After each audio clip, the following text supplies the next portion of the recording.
जो कानून इस देश में किसानों को बर्बाद करने के लिए बनाए गए हैं वो कानून भी रद्द करवाने पड़ेंगे। और इसकी लड़ाई भी हमको अलग से शुरू करनी है कि अंग्रेजों के जमाने के बनाए गए जो कानून भारत में आज भी लागू हैं उन सबको एक एक करके रद्द किया जाए। और तकलीफ हमारी क्या है, अंग्रेजों के जमाने के बनाए हुए 3735 कानून हैं इस देश में जो आज भी लागू हैं। मैंने आपको बताया था लैंड एक्विजिशन एक्ट जो लागू है वो अंग्रेजों के जमाने का, इंडियन फॉरेस्ट एक्ट जो लागू है वो अंग्रेजों के जमाने का, इंडियन सिविल सर्विसेज एक्ट जो लागू है वो अंग्रेजों के जमाने का। तो ऐसे अंग्रेजों के जमाने के बनाए हुए 3735 कानून इस देश में आज भी हैं। तो इन सब कानूनों को एक एक करके रद्द करवाना होगा और इसके लिए बहुत बड़े पैमाने पर आंदोलन चलाना पड़ेगा। किसानों की जमीनें ना छीनी जाएं, किसानों की जमीनों पर सरकारों के अधिकार ना होने पाए, इसके लिए हमको लड़ना होगा और लैंड एक्विजिशन एक्ट को खत्म करवाना होगा। ये जो जंगल हैं वो समाज की संपत्ति है, राष्ट्र की संपत्ति है, गांव की संपत्ति है, इसके लिए लड़ना होगा और इंडियन फॉरेस्ट एक्ट को बदलवाना होगा। अंग्रेजों के आने के पहले जैसे जंगल गांव समाज की संपत्ति माने जाते थे, राष्ट्र के लोगों की संपत्ति माने जाते थे, वैसी ही व्यवस्था फिर बनवानी होगी। इसी तरह से गांव के किसान को अपने खेत में पैदा किए गए अनाज का दाम तय करने का अधिकार नहीं है, इसके लिए फिर लड़ना पड़ेगा और आंदोलन चलाना पड़ेगा और सरकारों को मजबूर करना पड़ेगा कि वो किसानों को दाम तय करने का अधिकार दें। और या फिर लड़ाई इस स्तर पे लड़नी पड़ेगी कि अगर किसानों को खेती का ठीक से दाम नहीं मिलता, अनाजों का ठीक से दाम नहीं मिलता और किसान की खेती घाटे में चली जा रही है, तो उद्योगों में और कारखानों में पैदा होने वाले सामानों का दाम गिराया जाए। अगर खेती से उत्पन्न चीजों का दाम कम करना है सरकार को, तो उद्योगों में पैदा होने वाली चीजों का दाम भी कम करना पड़ेगा। माने एक समानता लानी पड़ेगी। हमारे देश का जो सर्विस सेक्टर है, हमारे देश का जो इंडस्ट्रियल सेक्टर है और हमारे देश का जो खेती किसानी का सेक्टर है, क्षेत्र है, इन तीनों के दामों में एक रूपता लानी पड़ेगी, समरूपता लानी पड़ेगी, तब किसान की गरीबी दूर होगी। नहीं तो किसान की गरीबी दूर होने का कोई रास्ता नहीं है कि किसान जो पैदा करे वो सस्ते में बिके और किसान जो खरीदे वो बहुत महंगे में खरीदे। यह नियम जब तक चलता रहेगा किसानों की गरीबी दूर नहीं होगी। इसके लिए भी हमको लड़ना पड़ेगा, इसके लिए भी आंदोलन करना पड़ेगा और इसी के लिए हम लोग ये आजादी बचाओ आंदोलन के माध्यम से प्रयास कर रहे हैं। और जिस तरह से अंग्रेजों ने भारत के किसानों को बर्बाद करने के लिए गाय का कत्ल करवाना शुरू किया था, गोहत्या करवाना शुरू किया था, उस तरह से ये जो गोहत्या आज भी चल रही है इसको पूरे देश में रुकवाना होगा। पूरे देश में केंद्र स्तर पर एक कानून हमको बनवाना होगा जिसके कारण गोहत्या तत्काल बंद की जाए। बहुत सारे राज्यों ने कानून बनाए लेकिन केंद्र के स्तर पर आज तक एक भी ऐसा कानून नहीं है जिससे केंद्र के स्तर पर गोहत्या रोकने का कोई काम हो सके। आजादी के 50 साल हो गए हैं, 50 साल से हमारी संसद में यह बहस चल रही है कि गोहत्या पर पूरे देश में केंद्रीय स्तर पर पाबंदी लगाई जाए, लेकिन आज तक वो कानून नहीं बन पाया। आजादी के 50 साल हो गए हैं, 50 साल से हमारी संसद में यह बहस चल रही है कि गोहत्या पर पूरे देश में केंद्रीय स्तर पर पाबंदी लगाई जाए, लेकिन आज तक वो कानून नहीं बन पाया और उसके लिए भी हमको लगातार प्रयास करना होगा, उसके लिए भी लड़ना होगा। तो एक काम तो ये सरकारी स्तर पर संघर्ष का होगा, एक काम तो पार्लियामेंट के स्तर पर संघर्ष का होगा, सुप्रीम कोर्ट में जाना पड़ेगा, हाई कोर्ट में जाना पड़ेगा, अदालतों से लड़ना पड़ेगा, देश के लोगों को आंदोलित करना पड़ेगा, सत्याग्रह करने पड़ेंगे। एक तो इस स्तर पर काम चलेगा और एक दूसरे स्तर पर भी काम हमको शुरू करना पड़ेगा। दूसरे स्तर पर क्या काम शुरू करना पड़ेगा कि पिछले 200-300 सालों में हमारी खेती का जो विदेशीकरण हो गया है और हमारी खेती का जो परदेशीकरण हो गया है, इस विदेशीकरण से अपनी खेती को बाहर निकालना पड़ेगा। किसानों को विदेशीकरण से बाहर निकालना पड़ेगा। आप पूछेंगे क्या विदेशीकरण हो गया है? हम सब लोग रासायनिक खाद इस्तेमाल करते हैं खेती, जो विदेशीकरण का प्रतीक। हम सब लोग केमिकल डालते हैं पेस्टिसाइड के रूप में, जो विदेशीकरण का प्रतीक है। हम लोग ट्रैक्टर से खेत जोतते हैं, जो विदेशीकरण का प्रतीक है। हम लोग हाइब्रिड सीड इस्तेमाल करते हैं, जो विदेशीकरण का प्रतीक है। और लोगों के मन में जाने अनजाने ये गलतफहमी बैठ गई है कि खेती का विदेशीकरण करके हमारा उत्पादन बहुत बढ़ सकता है। आपको मैं जानकारी दे दूं कि ट्रैक्टर से लगातार खेत जोतने के बाद खेत की मिट्टी खराब हो जाती है, बर्बाद हो जाती है। मिट्टी की जो नमी है, मिट्टी की जो मुलायमियत है, मिट्टी में जो नरमी है, वो सब खत्म हो जाती है लगातार ट्रैक्टर चलाते चलाते, लगातार ट्रैक्टर चलाते चलाते। इसी तरह से लगातार रासायनिक खाद का इस्तेमाल करते करते खेत का सत्यानाश हो जाता है, मिट्टी का सत्यानाश हो जाता है। लगातार केमिकल पेस्टिसाइड का इस्तेमाल करते करते, लगातार केमिकल कीटनाशकों का इस्तेमाल करते करते खेती का सत्यानाश हो जाता है। आप जानते हैं हमारे देश में हजारों एकड़ जमीन बर्बाद हो गई है, जहां पर भयंकर तरीके से रासायनिक खाद इस्तेमाल किया जाता था, भयंकर तरीके से रासायनिक खाद के साथ साथ रासायनिक दवाएं इस्तेमाल की जाती। आप जाइए देखकर आइए पंजाब में, आप जाइए देखकर आइए हरियाणा में, आप कभी चलिए मैं आपको दिखाता हूं मेरे पश्चिमी उत्तर प्रदेश में, जितने इलाकों में भारत में ज्यादा से ज्यादा रासायनिक खादों का इस्तेमाल किया गया है, जितने इलाकों में भारत में ज्यादा से ज्यादा रासायनिक कीटनाशकों का इस्तेमाल किया गया है, उन सब इलाकों की हजारों एकड़ जमीन बंजर होती चली जा रही है। अभी उसमें कुछ नहीं होता, सब चौपट हो रहा है। एक जमाने में ऐसा लगता था कि रासायनिक कीटनाशक डालकर, रासायनिक खाद डालकर खेती का उत्पन्न बढ़ा दिया जाएगा, खेती का उत्पादन बढ़ा दिया जाएगा। आज स्थिति ऐसी आ गई है कि उत्पादन बढ़ नहीं रहा है, लगातार कम होता चला जा रहा है। हमारे देश में एक बहुत बड़ा रिसर्च संस्थान है जिसका नाम है Indian council of agricultural research. ICAR के वैज्ञानिकों की अभी जो स्टडीज हो रही हैं वो बिल्कुल साफ साफ बताती हैं कि अब एक लिमिट आ गई है खेत की कि उससे ज्यादा उत्पादन वो दे नहीं सकता, और मिट्टी पूरी तरह से बेकस हो रही है, मिट्टी पूरी तरह से बंजर हो रही है, खेत पूरी तरह से बंजर हो रहा है। और आप जानते हैं रासायनिक खाद का जो सबसे बड़ा दुरुपयोग होता है, जो सबसे बड़ा रासायनिक खाद का बर्बादी का जो निशानी है रासायनिक खाद की, वो ये कि जितना ज्यादा से ज्यादा रासायनिक खाद आप डालेंगे खेत में, उतना ही खेत को पानी की ज्यादा से ज्यादा जरूरत पड़ती है, और जितनी ज्यादा से ज्यादा पानी की जरूरत पड़ती है उतनी ही खेती लगातार महंगी होती चली जाती है। और आप जितना ज्यादा से ज्यादा रासायनिक खाद डालेंगे खेत में, उतना ही आपके गेहूं में, आपके चावल में, आपकी तुअर की दाल में, आपके दूसरे चीजों में लगातार तत्व कम होता चला जाता है। रासायनिक खाद से बनाई गई खेती और पैदा किया गया अनाज खाने में बिल्कुल भूसे जैसा होता, उसमें तत्व बहुत कम होता। खेत का उत्पन्न जरूर बढ़ता लेकिन क्वालिटी लगातार गिरती चली जाती, और अनाज की क्वालिटी लगातार अगर गिरती चली जाती है तो जो अनाज हम खा रहे हैं हमारे शरीर पर भी उसका दुष्प्रभाव पड़ता। और रासायनिक खाद और रासायनिक दवाओं का शरीर पर कितना दुष्प्रभाव पड़ रहा है।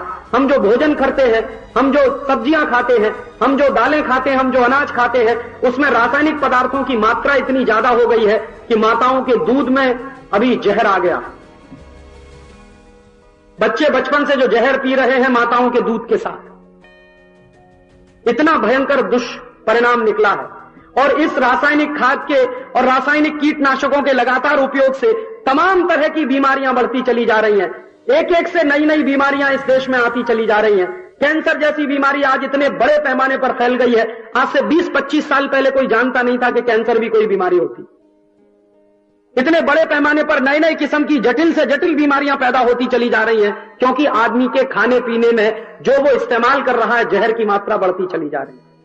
तो इसलिए रासायनिक खादों का इस्तेमाल कम करना पड़ेगा और रासायनिक कीटनाशकों का इस्तेमाल भी आपको कम करना पड़ेगा, ताकि आपकी जमीन बच सके और आपके जमीन के अंदर जो जीव जंतु हैं, जो कीटाणु हैं, वो बच सकें। आप जानते हैं जब आप रासायनिक कीटनाशक डालते हैं अपने खेत में और रासायनिक खाद डालते हैं आप अपने खेत में, तो आपके खेत के अंदर जो करोड़ों करोड़ों जीव जंतु होते हैं, छोटे छोटे जो माइक्रो ऑर्गेनिज्म जो कहलाते हैं, जो छोटे छोटे माइक्रो लेवल के, माने जो आंख से नहीं दिखाई देते, मुश्किल से लेंस लगाकर हम उनको देख पाते हैं, ऐसे छोटे छोटे जीवाणु खत्म हो जाते हैं। और खेती के अंदर अगर जीवाणु खत्म हो गए, मिट्टी के अंदर अगर जीवाणु खत्म हो गए, तो खेती की मिट्टी में और कुछ नहीं है। ये जीवाणु ही हैं जो आपके खेत में उत्पादन करवाते हैं। मिट्टी में अपने में कोई दम नहीं है। मिट्टी के अंदर जो जीवाणु पनपते हैं करोड़ों करोड़ों की संख्या में, उनकी ताकत है कि उस मिट्टी में से कुछ पैदा होता है, और वो जीवाणु लगातार खत्म होते चले जा रहे हैं। और अब जीवाणुओं के लगातार खत्म होते चले जाने से मिट्टी बेकस हो रही है, तो अब सरकारें भी एक नए अभियान को चलाने में लग गई हैं। अब सरकारों को भी समझ में आ रहा है कि बहुत बड़ी गलती हुई है। बड़े बड़े वैज्ञानिकों को भी समझ में आ रहा है कि रासायनिक खाद का प्रचार कर करके, रासायनिक कीटनाशक का प्रचार कर करके इस देश की खेती का बड़ा नुकसान हुआ है। तो अब वही वैज्ञानिक क्या कह रहे हैं, केचुआ पालो और अपने खेत में केचुआ डालो। भारत सरकार प्रोजेक्ट चला रही है, आप उनसे केचुआ ले आओ खरीद कर अपने खेत में डालो। तो तुमने नीतियां ऐसी क्यों चलाई जिससे केचुआ मरे? पहले केचुआ मार दिए अपने खेत के, जीवाणु मार दिए अपने खेत के, जीव जंतु मार दिए अपने खेत के, और अब खेत जब पूरी तरह से बेकार हो गया, बेकस हो गया, तो उस खेत को वापस जिंदा कराने के लिए कहते हैं कि अब कीटाणु, वो जीवाणु पनपे और वहां पर केचुए पनपे।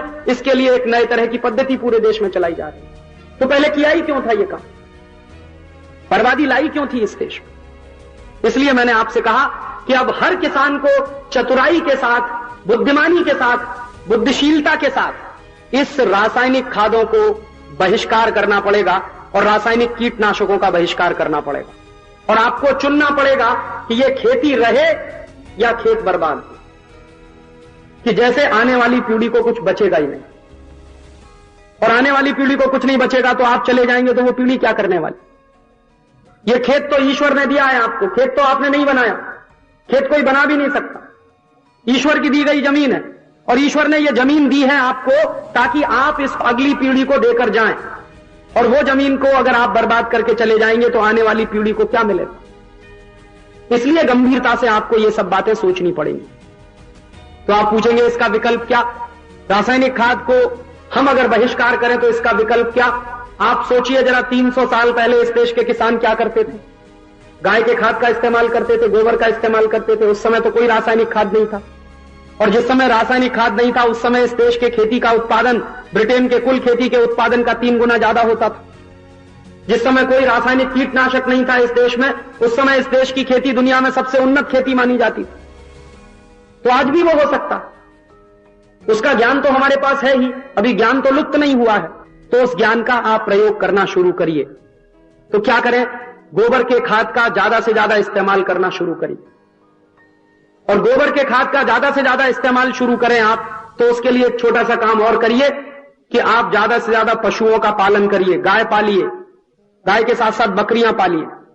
मैं तो किसानों को एक ही सलाह देता हूं कि अगर किसानों ने मारुति कार खरीद रखी है तो कार बेचें और 4 गाय खरीदें। अगर ट्रैक्टर खरीद रखा है तो ट्रैक्टर बेचिए, 10 गाय खरीद लीजिए। क्यों खरीद लें? एक दिन ये कार और ट्रैक्टर सब बंद होने वाले हैं। आप पूछेंगे कैसे? पेट्रोल खत्म हो जाएगा। दुनिया में पेट्रोल की मात्रा बिल्कुल सीमित है, असीमित मात्रा में पेट्रोल नहीं है पूरी दुनिया में। और जब पेट्रोल खत्म हो जाएगा दुनिया में तो कार कैसे चलाएंगे आप? तब आपको बैल लगाना पड़ेगा और कार खींच के ले जाएगा आपका बैल। तो ऐसी नौबत आए उसके पहले ये कार बेच दीजिए और 4 गाय खरीद लीजिए, वो सबसे ज्यादा बुद्धिमत्ता का सौदा है। और गाय पालेंगे तो गोबर आएगा, गोबर से खाद बनेगा। और नेडप पद्धति से जो खाद बनाने की पद्धति प्रचलित हुई है पूरे देश में, उस पद्धति से 1 किलो गाय के गोबर से कम 30-33 किलो खाद बन सकता। आपका कचरा है, आपके पास गोबर है, गाय का मूत्र है, मिट्टी आपके खेत में जो है उसका इस्तेमाल करते हुए, और उसके लिए आप चाहें तो क्या कर सकते हैं? 100 किलो गाय का गोबर अगर आपके पास हो तो 100 किलो गाय के गोबर से आप कम से कम 3300 किलो खाद बना सकते हैं। और उसका तरीका क्या है? उसका तरीका बिल्कुल आसान है। उसका तरीका ऐसे आसान है कि 100 किलो गाय का गोबर, 1500 किलो उसमें चाहिए बायोमास कचरा, और करीब 1700 किलो चाहिए उसमें मिट्टी। और इन तीनों को एक खास तरीके के टैंक को बनाकर उसमें रखा जाता है। कैसे टैंक बनाया जाता है? मान लीजिए 2 मीटर लंबा है, आधा मीटर चौड़ा है, करीब 1 मीटर गहरा है, ऐसा एक टैंक बनवाइए। उसमें बीच बीच में छेद खुले रहे, इस तरह से टैंक की चिनवाई करवाइए, और उसमें नीचे बायोमास का जो है वो लेयर बिछाइए। फिर उसके बाद जो गाय का गोबर है गोमूत्र के साथ मिलाकर उसकी एक परत बिछाइए, मिट्टी उसमें भरिए, फिर उसके ऊपर इसी तरह की परत बनाइए, बनाते चले जाइए और पूरा भर जाएगा। 2 महीने तक उसको ढक के रखिए, 2-2.5 महीने के बाद खाद तैयार हो जाएगा। एक बहुत अच्छा तरीका है खाद बनाने का। आपके पास गाय है, गांव में गाय का गोबर है और गाय के गोबर का आप इस्तेमाल कर सकते हैं। एक दूसरा तरीका भी है, गोमूत्र ले लीजिए 10 लीटर और 10 किलो गोबर ले लीजिए करीब, और उसमें 250 ग्राम गुड़ डाल दीजिए। 8 दिन तक इसको रखिए, और 8 दिन तक रखने के बाद करीब 200 किलो पानी में यह मिला लीजिए, और उस पानी को खेत में जो आपके पौधे हैं उनकी जड़ों में लगा दीजिए। वो खाद का भी काम करेगा, कीटनाशक का भी काम करेगा। और इनमें कोई भी ऐसी चीज नहीं है जो आपके गांव में ना बनती हो और आपके घर में ना बनती हो।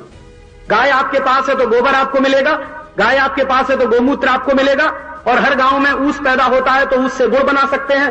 3 चीजें इस्तेमाल होती हैं और तीनों चीजें आपके गांव में है, और पानी तो हर गांव में है।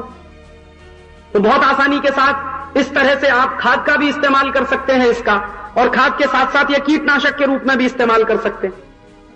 दूसरा एक काम और कर सकते हैं कि कीटनाशक अगर रासायनिक नहीं खरीदे तो प्राकृतिक तरीके से कीटनाशक भी बना सकते हैं।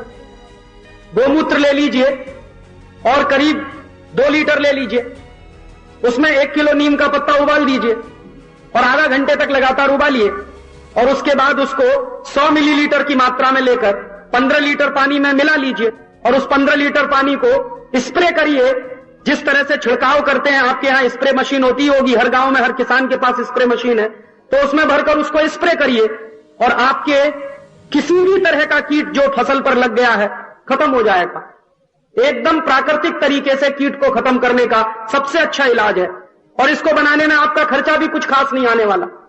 अगर रासायनिक कीटनाशक आप लेके आएंगे 300 रुपए लीटर मिलेगा, 400 रुपए लीटर मिलेगा, 500 रुपए लीटर भी मिल सकता है, 1000 रुपए लीटर भी मिल सकता है, तो आपका तो खर्चा ही बढ़ रहा है ना। और इसमें तो सारी की सारी चीजें ऐसी हैं जो आपके घर में मौजूद है। गोमूत्र आपके पास है क्योंकि गाय आप पालते हैं, नीम हर गांव में मिल जाएगा, नीम की पत्ती आपको मिल जाएगी, गोमूत्र में नीम की पत्ती डालकर उबालना है और उसको इस्तेमाल करना। एक तरीका और भी है कि 300 ग्राम गुड़ 15 लीटर पानी में गर्म करके रख लीजिए और फिर उसके बाद उसको स्प्रे कर दीजिए। कीटनाशक के रूप में काम में ला सकते हैं आप इसको, सब तरह के कीट मर जाएंगे। चूने के पानी का छिड़काव कर सकते हैं। 10 ग्राम चूना ले लीजिए, 50 मिलीलीटर पानी ले लीजिए और उसको छानकर करीब 15 लीटर पानी में घोल लीजिए और उसको स्प्रे की तरह से छिड़क दीजिए अपने खेत के। जितने कीट बने हैं किसी भी फसल पर, सब तरह के कीट आपके मर जाएंगे। एक और तरीका है कि गोमूत्र 1 लीटर ले लीजिए और सीधे 15 लीटर पानी में मिला लीजिए और झाड़ के ऊपर स्प्रे करिए, उसकी जड़ में नहीं। तो फल जो आएंगे उनकी मिठास बढ़ जाएगी, क्वालिटी भी बढ़ जाएगी और कीड़े तो अपने आप मर ही जाएंगे। ये सब काम इतने आसान है कि बहुत आसानी के साथ अपने गांव में ही इस्तेमाल जो संसाधन है उनसे हम कर सकते हैं और गांव का एक भी पैसा खर्च करने से आप बचा सकते हैं जो रासायनिक कीटनाशकों पर आप खर्च कर रहे हैं। और इसी तरह से गोबर के खाद का इस्तेमाल करें, गाय के गोबर से खाद बनाना शुरू करें तो एक गाय से करीब 80 टन खाद हर साल में बन सकता है और एक गाय से अगर 80 टन खाद एक साल में बन सकता है तो करीब करीब बाजार की आज की कीमतों पर वो 25 से 30 हजार रुपए का बैठता है। तो एक गाय का गोबर 25 से 30 हजार रुपए का खाद बना सकता है। तो गोपालन से दूध तो मिलेगा ही, घी तो मिलेगा ही, मक्खन तो मिलेगा ही। गाय के गोबर से आपके पूरे देश की खाद की जरूरत पूरी हो सकती, गाय के मूत्र से पूरे देश के कीटनाशक की जरूरत पूरी हो सकती। और अगर हम रासायनिक खादों का बहिष्कार कर सकें और रासायनिक कीटनाशकों का बड़े पैमाने पर बहिष्कार कर सकें तो हर साल इस देश का लगभग 20,000 करोड़ रुपया भी बचेगा। भारत सरकार जो आयात करती है परदेशों से, उस परदेशी आयात में एक तो सबसे ज्यादा आयात होता है पेट्रोल का, डीजल का और पेट्रोलियम प्रोडक्ट्स का, और दूसरा सबसे बड़ा भारत सरकार का आयात है रासायनिक खादों के रूप में जो केमिकल फर्टिलाइजर इस्तेमाल किए जाते हैं उसमें।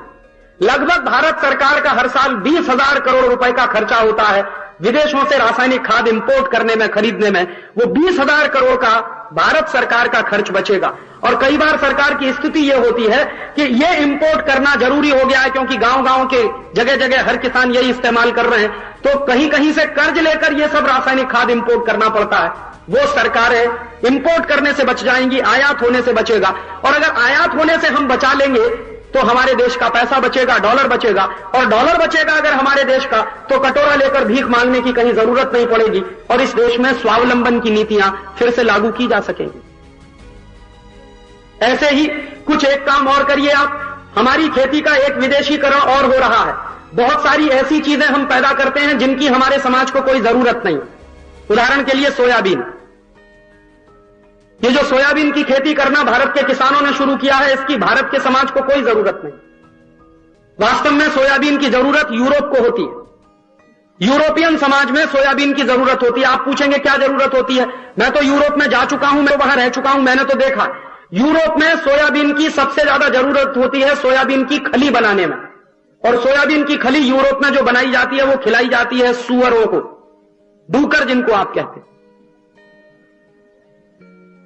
यूरोप में जितने देश हैं उनमें से बहुत सारे देशों में डूकर का मांस खाया जाता है, सुअर का मांस खाया जाता है। तो सुअर को मोटा ताजी बनाने के लिए, उस पर ज्यादा चर्बी चढ़ाने के लिए उसको सोयाबीन खिलाया जाता है। तो वो सोयाबीन की जरूरत है डूकर को, और वहां के डूकर खाते हैं सोयाबीन ताकि उनका मांस बढ़े और फिर लोग उसके मांस को खाते।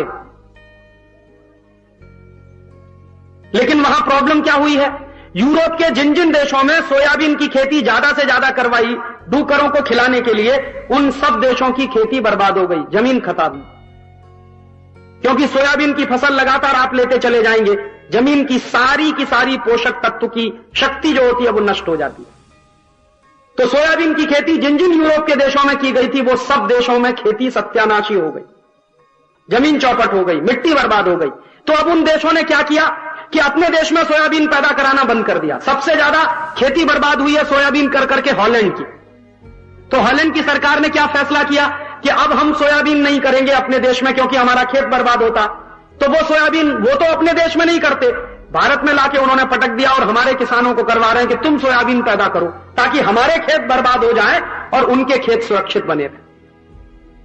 और हमारे यहां जानते हैं ये सोयाबीन जो होता है उसका क्या किया जाता है, जो सोयाबीन पैदा होता है उसका थोड़ा तेल निकाल लेते हैं, बची हुई जो खली होती है वो यूरोप में बेच देते हैं। माने उनके डूकरों को खिलाने के लिए हम अपने खेत बर्बाद कर रहे हैं। और किसानों को कैसे बेवकूफ बनाया जा रहा है, कह रहे हैं बड़ी भारी कैश क्रॉप है ये कैश क्रॉप के चक्कर में अगर आप और 2-5 साल फंसे रहे तो मैं आपको चेतावनी दे सकता हूं, गारंटी दे सकता हूं कि आपकी मिट्टी में फिर कुछ नहीं होगा 5 साल के बाद।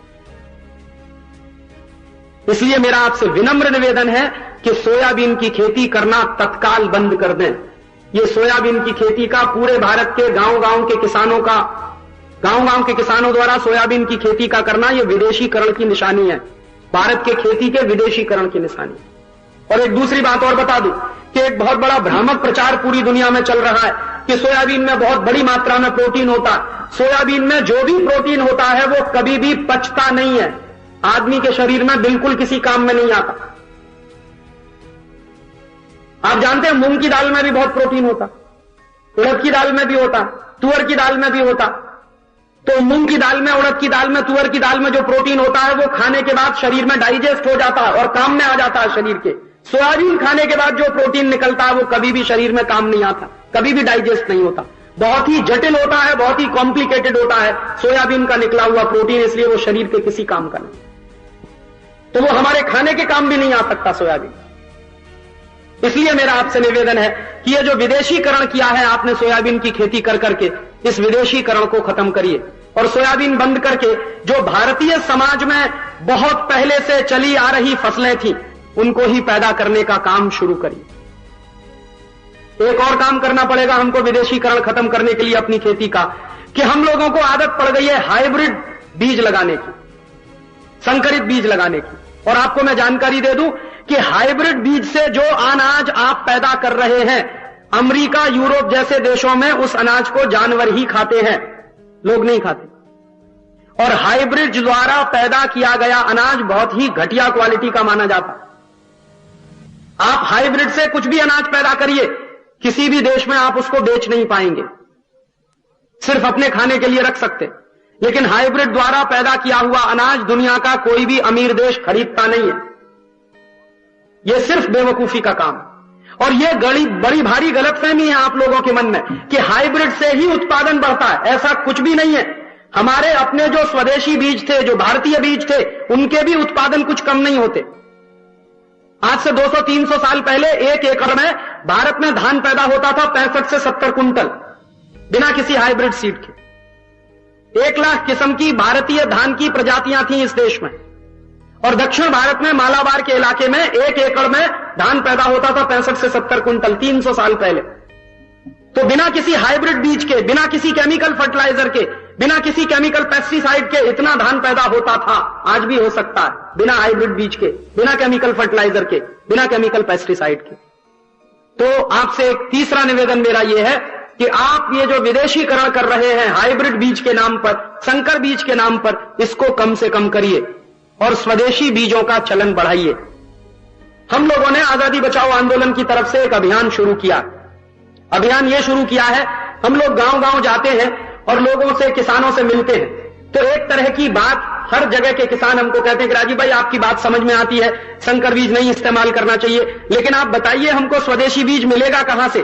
क्योंकि जिस दुकान पे जाओ वहां संकर बीज ही मिलता, जिस कंपनी के पास जाओ वो सब संकर बीज ही बेचते हैं, जिस एजेंसी पे जाओ सब जगह संकर बीज ही मिलता है। तो ये बात सही है कि धीरे धीरे स्वदेशी बीज का चलन खत्म हुआ है, लेकिन फिर हम लोगों को ऐसा लगा कि ये समस्या तो बहुत बड़ी है, तो इस समस्या का समाधान करने के लिए हम लोगों ने एक रास्ता खोजा कि जहां जहां देश के किसानों के पास स्वदेशी बीज उपलब्ध है, वो स्वदेशी बीज लेकर हम बीज से बीज बनाने का एक नया अभियान शुरू कर रहे। जैसे हमको स्वदेशी बीज मिल गया चावलों का। हमारे उत्तर प्रदेश में जो पहाड़ का इलाका है, जो हिमालय के नीचे का इलाका है, जैसे चमोली है, गढ़वाल है, पौड़ी है, उत्तरकाशी है, टेरी है, वगैरह वगैरह, इस इलाके में स्वदेशी चावल का बीज अभी भी मौजूद है। तो हमारे साथियों ने उसको इकट्ठा करना शुरू किया और वो इकट्ठा करके उस बीज को हम फिर से उत्पादित करके दूसरे गांव के लोगों को वो बीज बांट रहे हैं और कह रहे हैं कि तुम भी अपने खेत में लगाओ, बीज पैदा करो, किसी तीसरे को बेचो, तीसरे को कहते हैं कि तुम लगाओ, बीज पैदा करो, चौथे को बेचो। इस तरह से बीज बनाने का एक अभियान हम लोगों ने शुरू किया। आप भी ये अभियान चला सकते हैं अपने गांव में। आप ये देखिए कि इस विदर्भ के इलाके में या यवतमाल जिले में ही मान लीजिए कितने स्वदेशी बीज हैं जो बच गए हैं।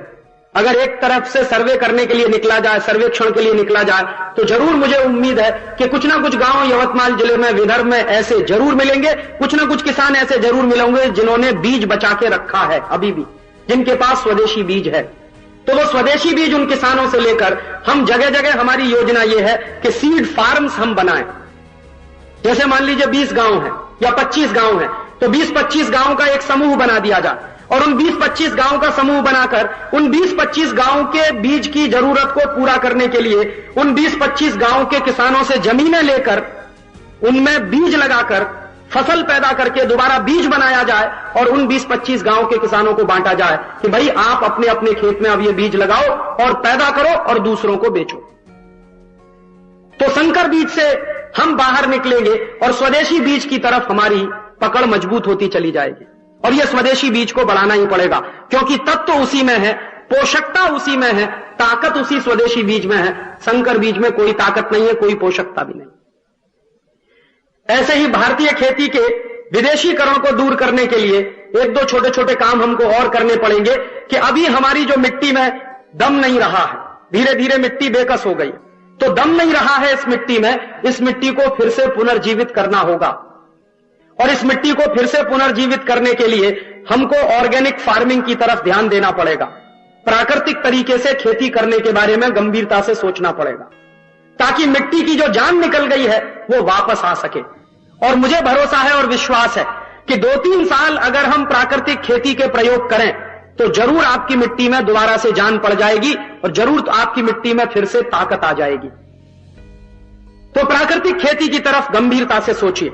हमारे देश में बहुत बड़े बड़े लोग हैं जो प्राकृतिक खेती के प्रयोग कर रहे हैं, और जो लोग प्राकृतिक खेती के प्रयोग कर रहे हैं उनके प्रयोगों से जो परिणाम निकल रहे हैं वो बहुत ही उत्साहवर्धक हैं। मेरे कई दोस्त हैं इस देश में जो प्राकृतिक तरीके से अपने खेत में खेती कर रहे हैं और उनका उत्पादन बहुत तेजी से बढ़ रहा है, और उनके द्वारा पैदा किए गए उत्पादनों में जो मिठास है, जो उनमें क्वालिटी है, वो किसी भी दूसरे भोजन में मुझे तो नहीं दिखाई देती।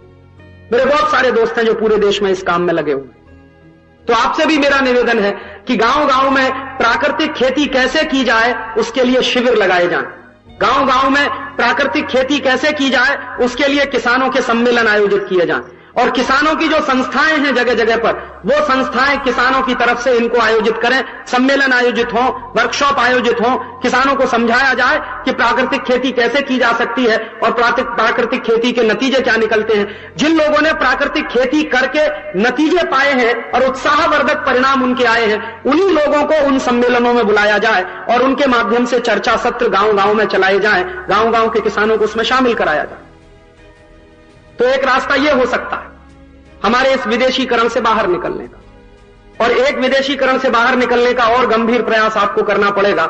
आजकल हमारे देश में खेती में मोनोकल्चर आ गया है। मोनोकल्चर माने एक जैसी खेती पूरे देश में होने लगी है। अभी कपास करना शुरू किया तो सबने कपास ही लगा दिया, एक के बाद एक सबने कपास लगाना शुरू कर दिया। फिर सोयाबीन शुरू हुआ तो सबने सोयाबीन ही लगाना चालू कर दिया। एक भेड़ चाल हो गई है पूरे देश में।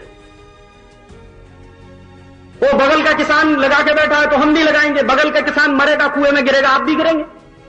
वो सत्यानाश करेगा, आप भी करेंगे अपना। वो पागल हो गया है, आप भी बनेंगे क्या पागल? तो अपनी खेती को इस मोनोकल्चर में से बाहर निकालिए, माने विविधता लाइए उत्पादन में। मैं ये नहीं कहता कि कपास मत करिए, कपास भी करिए, कपास के साथ साथ उड़द भी करिए, मूंग भी करिए, तुअर भी करिए, गेहूं भी करिए, चावल भी करिए, तमाम तरह की विविधता वाली फसलें करिए ताकि मिट्टी की शक्ति बरकरार रहे। आप जानते हैं, वैज्ञानिक भी इस बात को कहते हैं कि कपास के बाद कपास लगाने से खेत खत्म होता है, मिट्टी खत्म होती है। तो कभी भी कपास के बाद कपास मत लगाइए, कोई दूसरी फसल लगाइए, उसके बाद फिर जरूरत पड़े तो कपास लगाइए। तो ऐसे अपनी खेती में विविधता लाइए, और यह विविधता इस तरह से लाइए कि इस देश में दलहन का और तिलहन का उत्पादन लगातार बढ़े, जो लगातार कम होता चला जा रहा। दालों का उत्पादन बहुत कम हो गया इस देश में, तिलहन का उत्पादन बहुत कम हो गया। माने जितनी तेजी से हमारी आबादी बढ़ी है और आबादी की जरूरतें बढ़ी हैं, उतनी तेजी से दालों का उत्पादन नहीं बढ़ा। जितनी तेजी से हमारी आबादी बढ़ी है, उतनी तेजी से हमारे यहां तिलहन का उत्पादन नहीं बढ़ा। तो अभी भारत के किसानों को बहुत गंभीरता के साथ एक दिशा में यह सोचना पड़ेगा और इसकी कार्य योजना बनानी पड़ेगी कि हम हमारे देश में दलहन का उत्पादन, दालों का उत्पादन कैसे बढ़ाएं, तिलहन का उत्पादन कैसे बढ़ाएं, क्योंकि दाल भारतीय भोजन में सबसे आवश्यक तत्व है। दाल खाने से आपके सभी तरह के पोषक तत्वों की पूर्ति होती है। सब्जी खाने में बहुत बार पोषक तत्व नहीं मिलते, लेकिन दाल खाने से सभी तरह के पोषक तत्वों की पूर्ति हो जाती है शरीर को। तो दलहन का उत्पादन कैसे बढ़े, दालों का उत्पादन कैसे बढ़े, और तिलहन का उत्पादन इसलिए बढ़ाना पड़ेगा क्योंकि आपको खाद्य तेल चाहिए, खाने के लिए तेल चाहिए। तो दलहन और तिलहन का उत्पादन कैसे ज्यादा से ज्यादा बढ़े और मोनोकल्चर में से हमारी खेती कैसे बाहर निकले। कपास के अलावा और भी बहुत सारी फसलें हैं, उन सारी फसलों का हम हमारे खेती में प्रयोग करें और उन फसलों को लगाएं। आप जानते हैं, बहुत बार किसान ये कहते हैं कि कपास कैश क्रॉप है, लेकिन कपास के साथ साथ मूंग भी कैश क्रॉप है, उड़द भी कैश क्रॉप है, तुअर की दाल भी कैश क्रॉप है, इसका भी तो पैसा मिलता। ऐसा थोड़ी है कि यह पैसा नहीं मिलता, बल्कि कपास का पैसा तो 3 महीने बाद मिलेगा, 6 महीने बाद मिलेगा, कभी साल भर बाद भी मिलेगा। उड़द की दाल तो जाके आइए, सवेरे बेचिए, शाम को पैसा ले आइए। तो उड़द की दाल भी कैश क्रॉप है, तुअर की दाल भी कैश क्रॉप है, मूंग की दाल भी कैश क्रॉप है। ऐसा नहीं है कि सिर्फ कपास ही कैश क्रॉप है, ऐसा नहीं है कि सिर्फ ऊस ही कैश क्रॉप है। ऊस का पैसा तो 6-6 महीने कभी नहीं मिलता, साल भर कभी नहीं मिलता। शक्कर की मिलें बंद हो जाती हैं, फिर आपके पैसे लटक जाते हैं, और जो सोसाइटीज होती हैं वो बैंकरप्ट हो जाती हैं, वो पैसा दे नहीं पाती, फिर किसान अपना गन्ना जलाते हैं खेत में पड़े पड़े। तो इस तरह से अपनी खेती को विविधता में लाइए, एक रूपता वाली खेती करना बंद करिए, बदलते चले जाइए। और ये आप सब किसान हैं, समझदार हैं, आपको ज्ञान है, आपको जानकारियां हैं कि कौन सी फसल के बाद कौन सी फसल लेनी चाहिए, जिससे खेती बरकरार, खेती की मिट्टी बरकरार, खेती की उर्वरकता बरकरार, मिट्टी की उत्पादक शक्ति बरकरार बनी रहे। तो यह एक काम करना पड़ेगा। ऐसे ही एक काम और करना पड़ेगा। मुझे ऐसा लगता है कि बाहर के देशों से जो आयात कर रहे हैं अनाज, या बाहर के देशों से जो बीज आयात कर रहे हैं, बाहर के देशों से जो खाने का तेल आयात कर रहे हैं, वो पूरी तरह से बंद करना पड़ेगा। क्योंकि बाहर के देशों से जो बीज आ जाता है, उस बीज के साथ साथ बीमारियां आ जाती हैं। मैंने आपको बताया, कांग्रेसी घास घुस गई इस देश में, अभी मुश्किल हो गई है पूरे देश के लोगों को। बाहर के बीज आते हैं, 50 तरह की दूसरी चीजें घुस जाती हैं उनके साथ। तो इसलिए बाहर के बीजों पर निर्भरता कम करनी पड़ेगी, बाहर के अनाज पर निर्भरता कम करनी पड़ेगी, बाहर के तेलों पर निर्भरता कम करनी पड़ेगी। और कुछ साल के लिए हो सकता है हमारे देश में कमी हो जाए, तो उस कमी को बर्दाश्त करना सीखना पड़ेगा। मैं उस सिद्धांत का मानने वाला हूं जिसमें श्री लाल बहादुर शास्त्री विश्वास करते थे कि अगर हमारे यहां कोई चीज की कमी है तो उस कमी को सहन करना होगा, ना कि कटोरा लेकर भीख मांगनी होगी दूसरों से जाकर। हमारे घर में कोई चीज की कमी होती है तो उस कमी को बर्दाश्त करते हैं। ऐसा नहीं है कि हर बार पड़ोसी के पास जाते हैं कटोरा लेके कि लाओ भाई हमको ये दे दो। ये नहीं करना पड़ेगा, इससे आत्मसम्मान खत्म होता है, हमारा अपने ऊपर आत्मविश्वास भी खत्म हो जाता है। ये काम हमको करने पड़ेंगे। और भारतीय खेती में जो ज्ञान मौजूद रहा है, उस ज्ञान का इस्तेमाल हम सब अपने विवेक के अनुसार करें, जरूरत पड़ने पर उसमें बदलाव करें। और हमको एक काम और करना पड़ेगा, इस विदेशीकरण की व्यवस्था को समाप्त करने के लिए, भारतीय खेती को फिर से उन्नत बनाने के लिए एक और प्रयोग करना बहुत जरूरी है कि पूरे देश में बड़े पैमाने पर पेड़ लगाए जाएं, वृक्ष लगाए जाएं। वनीकरण का काम बहुत जरूरी है। किसानों की सबसे ज्यादा मदद अगर कोई कर सकता है तो वो वृक्ष कर सकता है, पेड़ कर सकता है।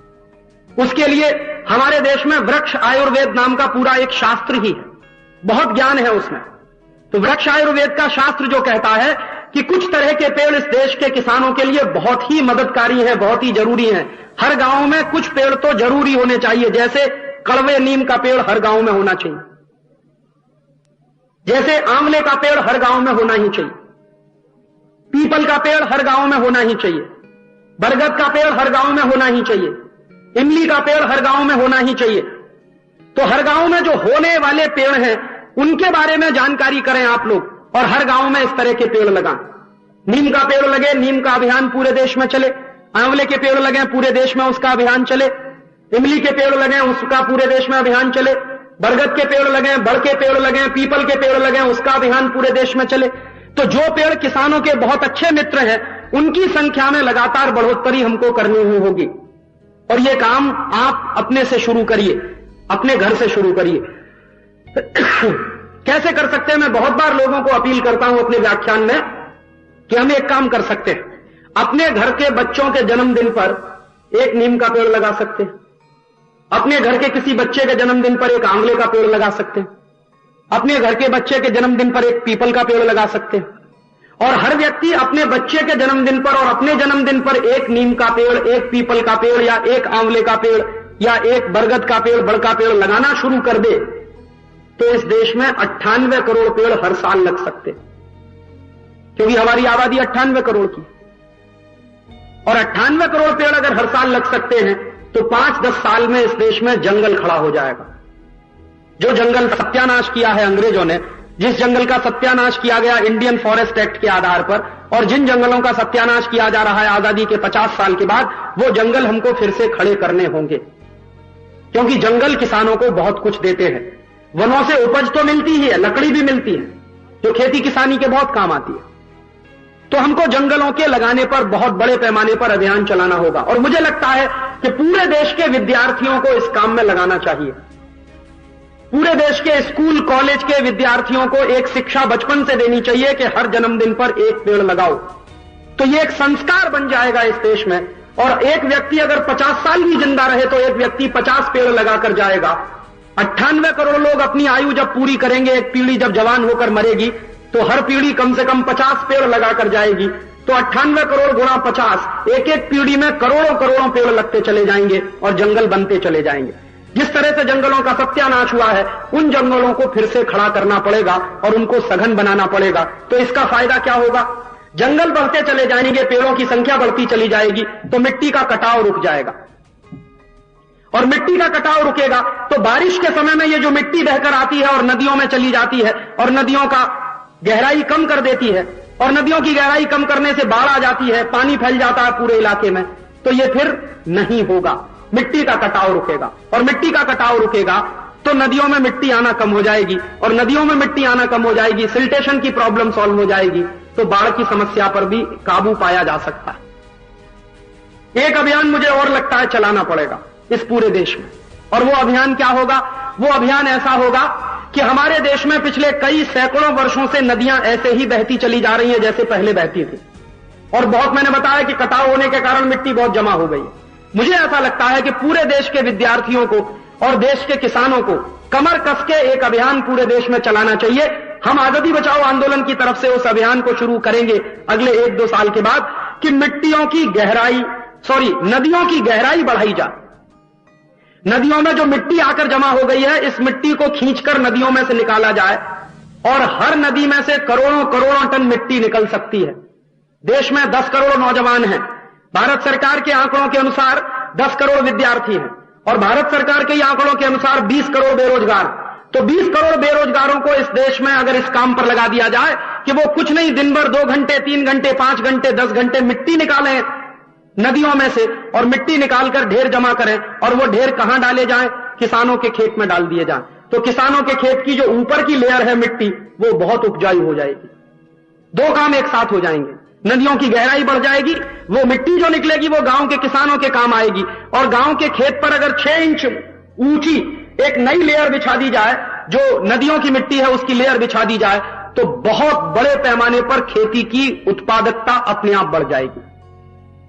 क्योंकि अभी जो मिट्टी बेकस हो गई है आपकी, लगातार केमिकल फर्टिलाइजर डालते डालते, लगातार केमिकल पेस्टिसाइड डालते डालते उस मिट्टी को लगातार फिर से उर्वरक बनाने के लिए यह अभियान बहुत जरूरी होगा। तो एक तरफ हमारी नदियों की मिट्टी निकाल दी जाए, उनकी गहराई बढ़ा दी जाए ताकि नदियों में पानी ज्यादा आ जाए, और दूसरी तरफ उस मिट्टी को गांव के खेतों में बिछा दिया जाए। 6-6 इंच ऊंची लेयर भी अगर बिछ गई उस मिट्टी से, जो करोड़ों टन मिट्टी नदियों में से निकलेगी, तो इस देश की खेती को फिर से जिंदा हम कर देंगे। तो यह अभियान बहुत बड़े पैमाने पर चलाना पड़ेगा और यह सामाजिक अभियान होगा।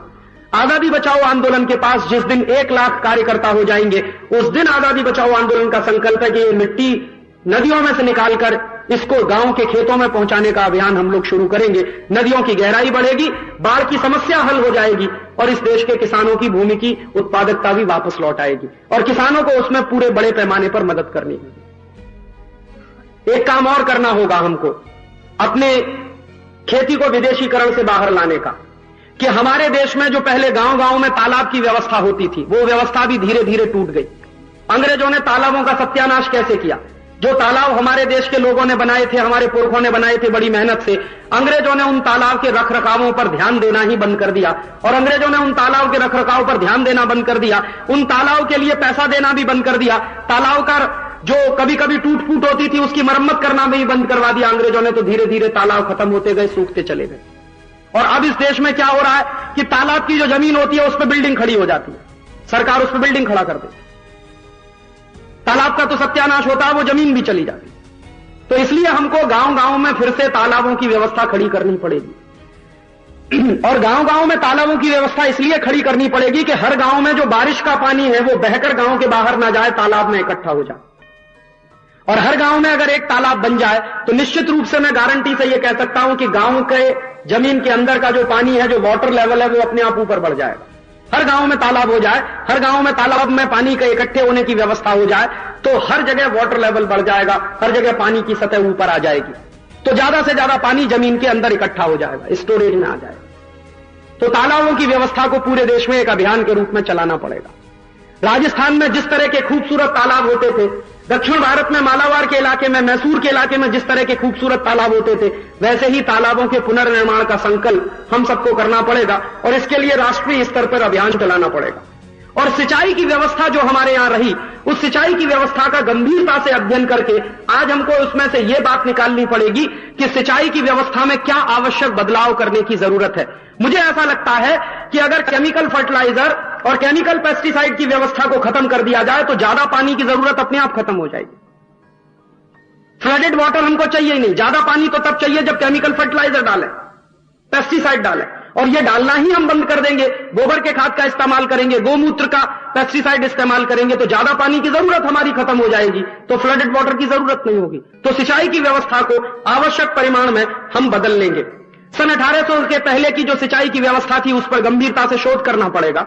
सन 1800 पहले के हमारे देश में तालाबों की जो व्यवस्था थी उस पर शोध करना पड़ेगा और उस शोध में से, उस रिसर्च में से जो निकलेगा उसको फिर से इस्तेमाल करके उसको फंक्शनल बनाना पड़ेगा, उसको ऑपरेशनल बनाना पड़ेगा, उसको जीवन में उतारना पड़ेगा। और इस बात का हमको ध्यान रखना पड़ेगा कि इस देश में अन्न की उत्पादकता इतनी बढ़े कि कोई भी आदमी भूखा ना रहे, कम से कम कोई जानवर भी भूखा ना रहे। हम इस बात के पूरे समर्थन में हैं कि उत्पादकता बढ़नी चाहिए, अन्न उत्पन्न बढ़ना चाहिए, लेकिन तरीका क्या होगा उसका, वो महत्वपूर्ण है समझना। केमिकल फर्टिलाइजर और पेस्टिसाइड वाला तरीका बिल्कुल अच्छा नहीं है। ऑर्गेनिक तरीके से, प्राकृतिक तरीके से अन्न का उत्पादन कैसे बढ़े, उस तरीके पर विचार करना होगा। और यह उत्पादन इतना बढ़ना चाहिए कि कोई भूखा न रहे और कोई जानवर भी भूखा न रहे। और अगर कोई जानवर भूख से मरता है और आदमी भूख से मरता है तो यह तो हमारे लिए शर्म की ही बात होगी, क्योंकि भारतीय सभ्यता में, भारतीय संस्कृति में अगर ऐसी स्थिति आ गई है कि जानवर भूखा मरता है, आदमी भूखा मरता है, तो यह शर्म की ही बात होगी। तो इस तरह की व्यवस्थाएं हमको इस देश में फिर से करनी पड़ेंगी। और अगर हम इस तरह की व्यवस्थाओं को करना शुरू कर देते हैं और इन व्यवस्थाओं को शुरू करने के लिए एक बड़ा अभियान चलाना शुरू कर देते हैं पूरे देश में, तो मुझे पूरा विश्वास है कि एक ना एक दिन भारतीय खेती इस विदेशीकरण के चंगुल में से जरूर बाहर निकल आएगी। एक ना एक दिन भारतीय किसान फिर से अपनी उत्पादकता को हासिल कर सकेगा। एक ना एक दिन किसान फिर उसी समृद्धि को वापस पा सकेगा जो 200 साल पहले, 300 साल पहले इस देश में होती थी। यह ठीक है कि हम गुलाम हुए, अंग्रेजों ने हमारे ऊपर शासन किया, अंग्रेजों ने अत्याचार किया। यह सत्य है कि उन्होंने हमारी व्यवस्थाओं को पूरी तरह से तोड़ दिया, उन्होंने हमारी पूरी व्यवस्थाओं का सत्यानाश कर दिया।